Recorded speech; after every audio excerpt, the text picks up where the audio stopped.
halkaasi waa laamiga cusbaa ee isku xidhayay Soobe iyo Wadajir oo loo yaqaanay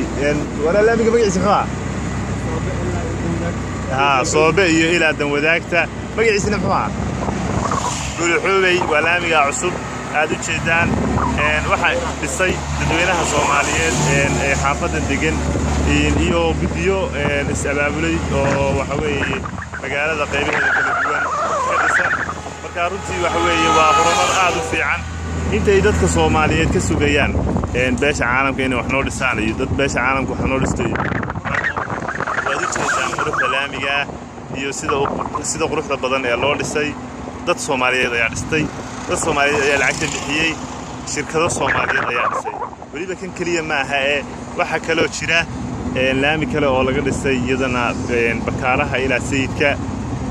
guul insha Allah dhulka Soomaaliyeed waxa rajeen kaasna insha Allah sawirkiisa iyo mataqaana fiidiyogiisa waa idin soo gudbin doonaa dadka Soomaaliyeed sida u dhistaan insha Allah guul ayaan rajeenaynaa